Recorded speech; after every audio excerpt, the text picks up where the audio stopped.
আসসালামু আলাইকুম। আপনাদের সবাইকে স্বাগতম কোশ্চেন মার্ক টিভির নতুন আরেকটি ভিডিওতে।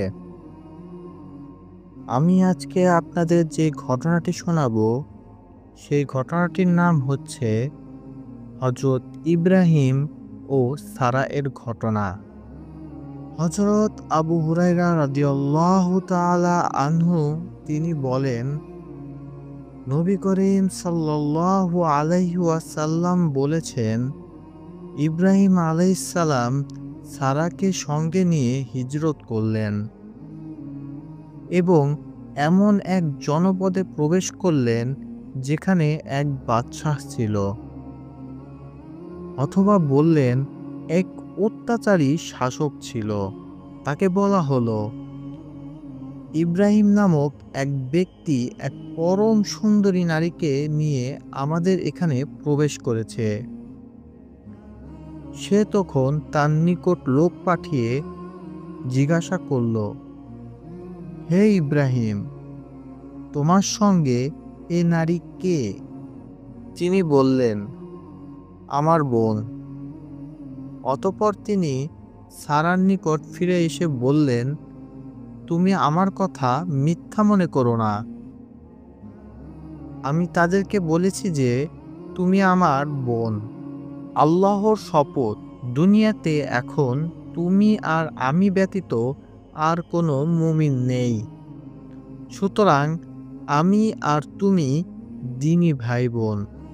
এরপর ইব্রাহিম আলাইহিসসালাম বাদশাহর নির্দেশে সারাকে বাদশাহর নিকট পাঠিয়ে দিলেন।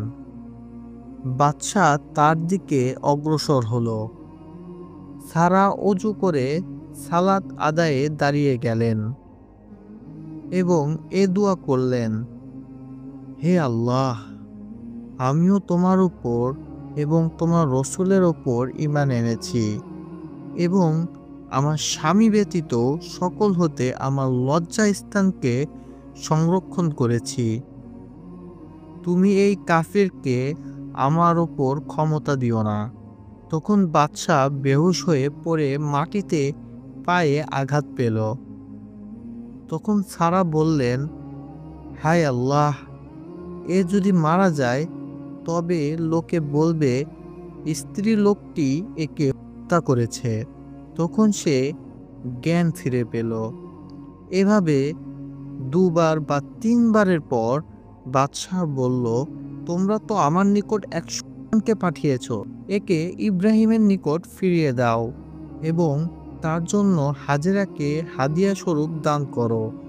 সারা ইব্রাহিম আলাইহিসসালামের নিকট ফিরে এসে বললেন, আপনি জানেন কি, আল্লাহ তাআলা কাফিরকে লজ্জিত ও নিরাশ করেছে এবং সে এক বাদী হাদিয়া হিসাবে দিয়েছেন।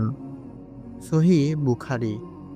এর দ্বারা আমরা এই শিক্ষা পেলাম, আল্লাহর ওপর ভরসা করলে নিরাশ হতে হয় না।